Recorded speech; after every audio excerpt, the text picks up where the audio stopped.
Chapter 57, The Fire. Strange sounds were echoing from the far side of the pond. What started as a low murmur gradually swelled to a chorus of terrified voices. There was an eerie glow that in part of the forest, a thick plume of smoke began rising up from the snowy treetops. Roz charged across the ice and found the second lodge completely engulfed by a raging fire. Frightened animals were running in every direction, fleeing for their lives through the deep snow. "What happened?" shouted Roz as Broadfoot galloped wildly past. "We put too many logs in the fire pit," he said, without stopping. The flames climbed up to the ceiling. "My baby is still in there," cried a mother hare, pointing at the burning lodge. "Somebody help, please." Roz didn't hesitate. She plowed through the snow and ducked into the lodge. Flames and smoke were everywhere. A tall stack of logs blazed in the fire pit, and in the far corner a tiny ball of fur was shaking with fear. Crouching low, the robot wound her way beneath the smoke and around the flames and gently scooped up the young hare. "Do not worry," Roz yelled over the roar of the fire. "You are going to be okay." She turned to leave, but the doorway had started to crumble. She shielded the hare with her body and smashed right through the walls of the lodge. Sizzling pieces of wood went flying as the robot and hare burst outside into the soft snow. "Oh, darling, you're all right," cried the mother hare, pulling her daughter close. "Thank you for saving my baby, Roz." Now that everyone was safely away, the robot turned her attention to putting out the fire. Her glowing eyes darted around as she computed a plan. Then, with all the strength in her legs, Roz launched herself high up into the snowy branches of the nearest pine tree. A moment later, the tree was shaking violently and heaps of snow were sliding from its branches and pouring onto the flames like an avalanche. Steam hissed up through the smothering mound of snow. The flames quickly died, the snow quickly melted, and within minutes, all that remained was the charred foundation of the lodge. Roz dropped down from the tree and waited as the frightened animals slowly returned. Then she said to them, "Would you like another lodge?" The animals looked at one another, unsure of what to do. Understandably, they were afraid of another fire breaking out, but they were far more afraid of the deadly cold.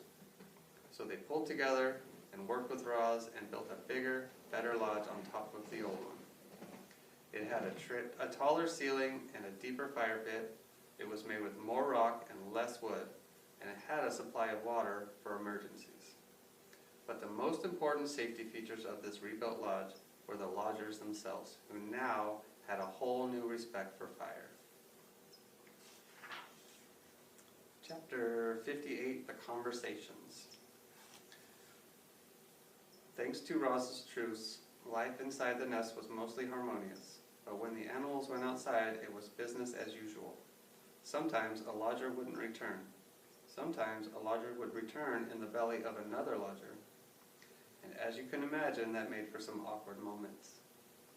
So when everyone was gathered around the fire, they tried to keep things pleasant by having conversations like these. "I wonder what Brightbill is doing right now." Chit-Chat lay on her back and looked at the ceiling as she spoke. "And where is he, and who is he with, and if he ever thinks about us back here on the island?" "I am sure he thinks about us," said Roz. "I think about him all the time. I like to imagine that the geese had a fun flight to the wintering grounds, and now Brightbill is floating on a lovely lake, eating yummy food and making wonderful new friends. But hopefully they're not too wonderful, because I'd like to stay his best friend if possible." "That's a nice thought," said Roz. "But I worry that the flock might have gotten caught in this icy weather. I do not think they would handle it well." "Don't worry, I'm sure they're fine," said Chit-Chat. "Brightbill is such a great flyer that I just know he'll keep the flock out of trouble." "He is a great flyer," said Roz, "but I still worry." "Life is short." Dig Down, the old groundhog, was giving another one of her fireside speeches. "I'll be lucky if I see the spring. I don't want your pity. I've had a good run, but I'll tell you what, if I could do it all over again, I'd spend more time helping others." All I'll ever do is dig tunnels. Some of them were real beauties too, but they're all hidden underground, where they're no good to anyone but me. And they weren't even good to me this winter. Now the beavers, they have it all figured out. They built a dam which created a lovely pond that made all our lives better. That must feel mighty good.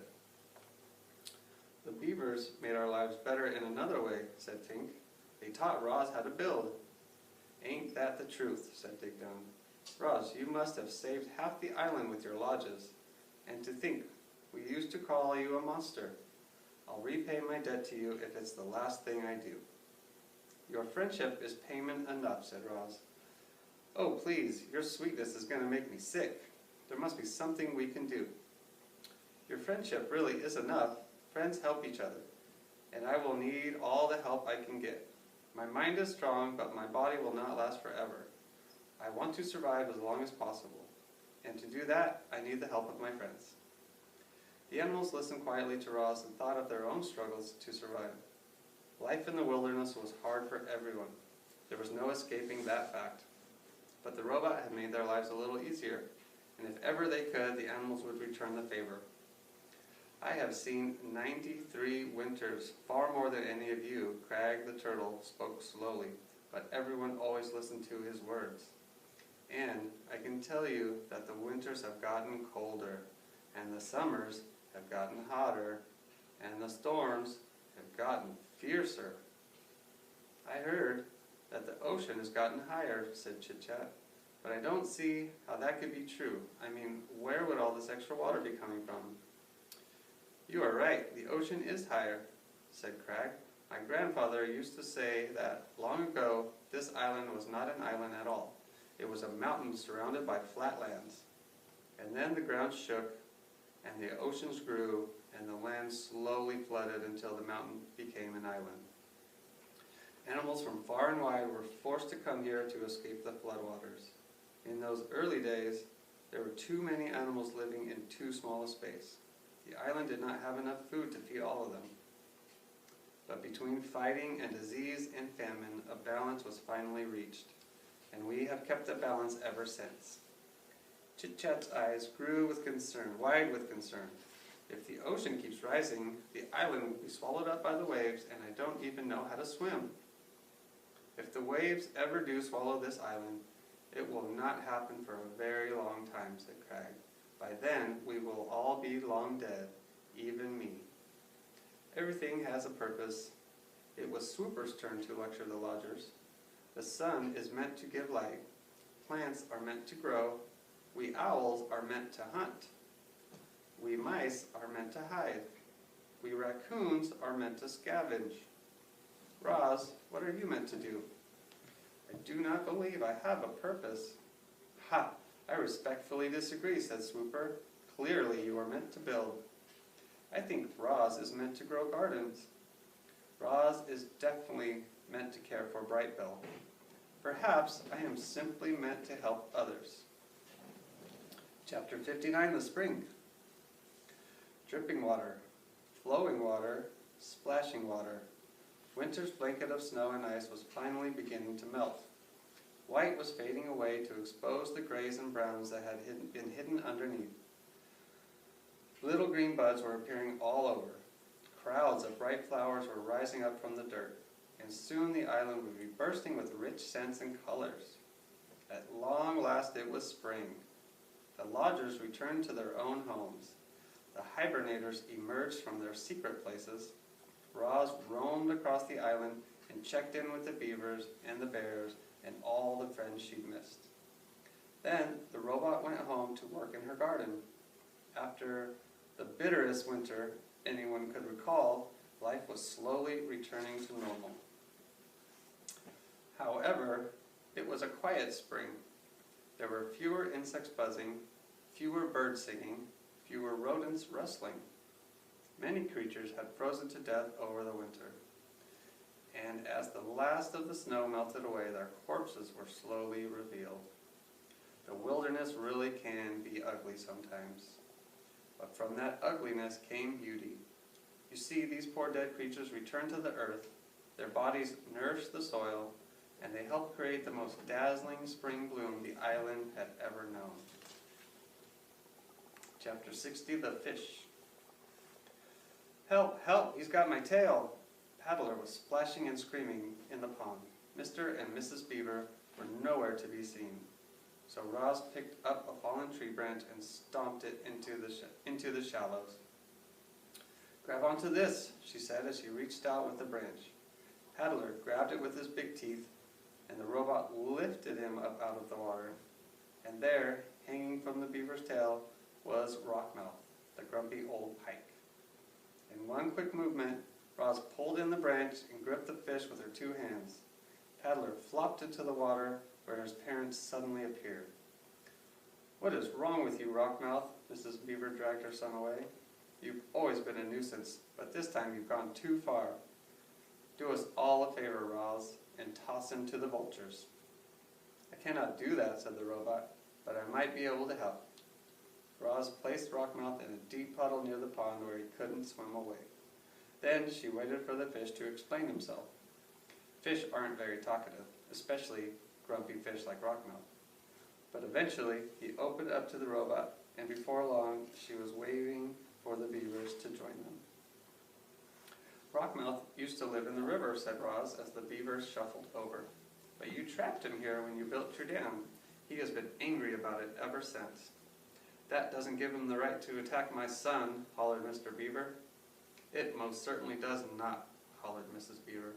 I'd be upset too, said Paddler softly. I'd hate to be kept away from my home. Mr. Rockmouth, you should have said something sooner. The fish looked up from the puddle with a frustrated expression that meant, I tried, but no one was listening. Well, the situation had been remedied, and you can guess who rose to the occasion. Roz was determined to get Rockmouth back to his home. After she explored the nearby waterways, it became clear that she would have to carry the pike through the forest and across the great meadow to the nearest bend in the river. I need a large container, said Roz to the beavers. Something I can fill with water so Rockmouth can breathe while I carry him home. I could make it myself, but I thought you might like to help. It couldn't have been easy to overcome her anger with Rockmouth, but after Mrs. Beaver had a chance to cool off, she finally came around. I suppose we're partly to blame for this whole situation, she muttered. Then the beavers did the right thing, and together they carved out a wooden barrel for the fish. Here you go. Mrs. Beaver rolled the barrel over to the puddle, where the robot and the fish were waiting. This should work nicely. Rockmouth, I hope you're happy back in the river. Rockmouth just flicked his tail in a way that meant, will someone please take me home now? Roz filled the barrel with water and a grumpy fish, and then they were off. She carried Rockmouth through the forest and across the meadow until she was standing on the riverbank. Welcome home, said the robot. She then tipped the barrel and the fish plunked into the river. Rockmouth's face poked above the surface. He flashed a big toothy grin and then quickly swam away.